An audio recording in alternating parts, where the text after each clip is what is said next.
Marine ওয়ানকে escort করছে দুটো সাপোর্ট হেলিকপ্টার। ফাইনাল শুরুর ৪৫ মিনিট আগে এমন চিত্র মেটলাইফ স্টেডিয়ামের আকাশে। মাঠে এসেছেন ডোনাল্ড ট্রাম্প।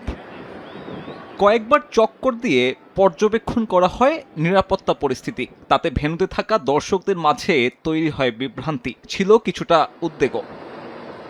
পর্যবেক্ষণ শেষে মাঠের পাশে অবতরণ করে হেলিকপ্টার। এরপর নিজের মোটরকে এড়িয়ে ওঠেন মার্কিন প্রেসিডেন্ট। তার গাড়িবহর যখন ঢুকছিল ম্যাচ ভেন্যুতে, তখন দীর্ঘ লাইনে দাঁড়িয়ে গরমে নাজেহাল অবস্থা টিকিট কাটা দর্শকদের। আর ওই ভোগান্তি বাড়িয়েছে মাঠের নিরাপত্তা। ফাইনাল ঘিরে স্টেডিয়ামে ছিল ২ স্তরের নিরাপত্তা, যা পরিচালনা করেছে সিক্রেট সার্ভিস ও ট্রান্সপোর্টেশন সিকিউরিটি অ্যাডমিনিস্ট্রেশন, বা সংক্ষেপে টিএসএ। টিএসএ মূলত যুক্তরাষ্ট্রের বিমানবন্দরের নিরাপত্তা নিশ্চিত করে। দর্শক আর গণমাধ্যম কর্মীরা ওই স্ক্যানারের মাধ্যমে মাঠে প্রবেশ করে।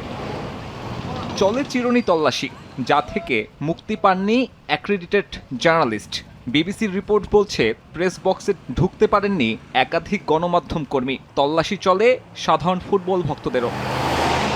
তাতে লাইনে দাঁড়িয়ে দীর্ঘ সময় অপেক্ষা করতে হয় দর্শকদের। কারো কারো লেগে যায় কয়েক ঘন্টা। নির্ধারিত সময়ের চেয়ে ৬ মিনিট পরে শুরু হয় কিক অফ। এসব ভোগান্তির কারণ ডোনাল্ড ট্রাম্প। বুলেট প্রুফ গ্লাসের ভেতর থাকলেও এড়াতে পারেননি দুয়োধ্বনি।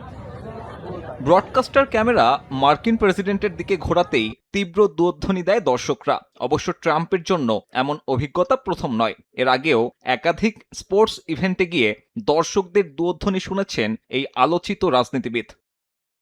তাতে অবশ্য ধার ধারেননি ট্রাম্প। উল্টো নিজের ভিআইপি বক্সে বসে দেখে নিয়েছেন বিশ্বকাপের আরাধ্যের শিরোপা। আর তাতে তার খালি হাতে ট্রফি ধরা নিয়ে সমালোচনা হচ্ছে নেট দুনিয়ায়। এ সময় তার একপাশে ছিলেন স্ত্রী মেলানিয়া ট্রাম্প, অন্য পাশে জিয়ান্নি ইনফ্যান্তিনো। প্রথমবারের মতো চলতি বিশ্বকাপে মাঠে এসেই একটা রেকর্ডে নাম লিখিয়েছেন ডোনাল্ড ট্রাম্প। ইতিহাসের প্রথম মার্কিন প্রেসিডেন্ট হিসেবে ঘরের মাঠে বিশ্বকাপ ফাইনাল দেখার অভিজ্ঞতা। এর আগে ১৯৯৪ সালে ইউএসএ আয়োজক সত্ত্ব পেয়েছিল। সেবার ফাইনালে অবশ্য মাঠে যাননি তৎকালীন প্রেসিডেন্ট বিল ক্লিন্টন।